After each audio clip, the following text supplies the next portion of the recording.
Hey guys, welcome back to a new video. Today we're going to be looking at a Key Pennsylvania B-6 Now this is a custom series model, which means it was factory painted and sometimes factory lighted.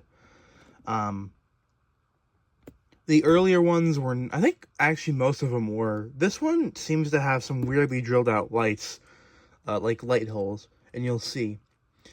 Now, usually, past, I believe, Custom Series 40 or 50, they had coasting gearboxes, which basically means when there's no power applied, the model just glides. So if you've seen them, you can basically just, it's almost like when there's no power applied, there's no gearbox. Now, I'm glad they didn't put one in this, mostly because it takes up more room, and also it's a switcher, so you don't really need a coasting gearbox, because you want to have more precise and more control. So, without further ado, we'll open the box. You can see it's got this, classic nice box.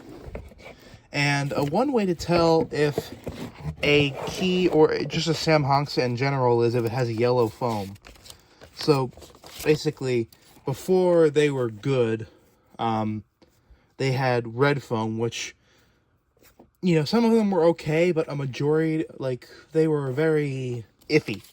All the yellow, I've never had a bad yellow foam engine.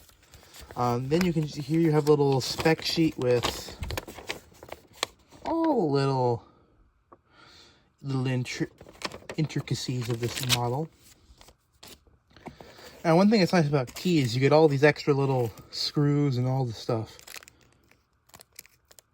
So there you got a different, I think that's you have a deck plate, and you have, I think that's for the tender. I'm not entirely sure.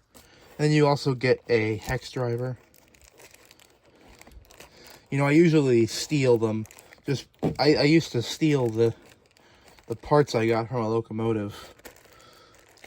Just like the stuff, because, it's free parts when you get the locomotive. So here's the locomotive. Now this is a really unique one. I know Broadway Limited is making the B6, but they're not making this B6. Because this is one that has a radial stay firebox, and not the more common Pennsy bell pair. Now, you can kind of see, most of their fireboxes look like this, very square. And this is one of the few that does not have that. And so that's why I kind of was interested in this, because you can't get this anywhere else. And yeah, that's basically mostly why. Now, I got this model for pretty inexpensive, but you can see there's a lot of little things that need touch-ups. So, I don't know why there's an arrow there, but there is. So, but it's got a full cab detail. Can motor, either gearbox with a torque arm. And this was set up for DCC at one point, but I think the person who ended up before me took it off, which is why those are there, maybe marking where the pickup is. And these had a little slope back tender, which are really cute. There you go.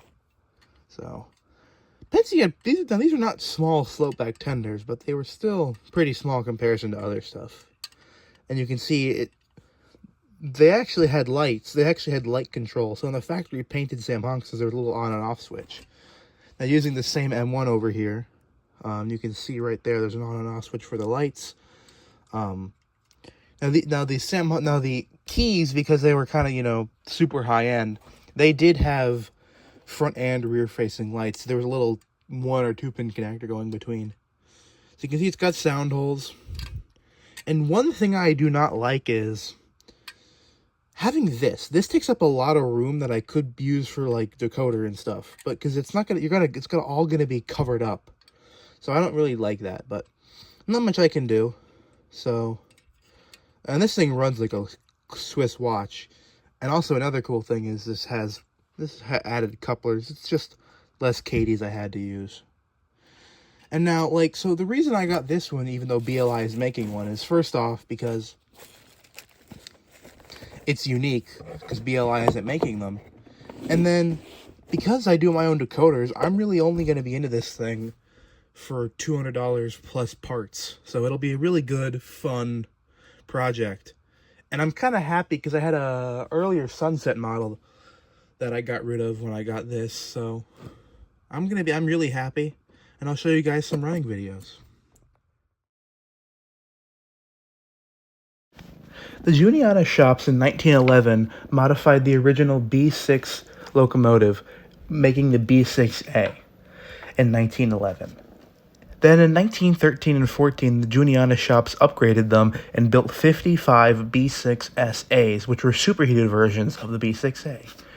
Major changes from the B-6 included a radial stay firebox with 20 additional feet of grate area, as well as wall shirts, valve gear, and outside steam delivery pipes.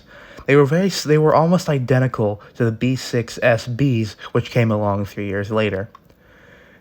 They had 56-inch drivers, 200 pounds of steam pressure, and 36,000 pounds of tractive effort. The Pennsylvania favored these because they were more maneuverable than the larger C1 locomotives, and these were the main switcher locomotives throughout the entire Pennsylvania system.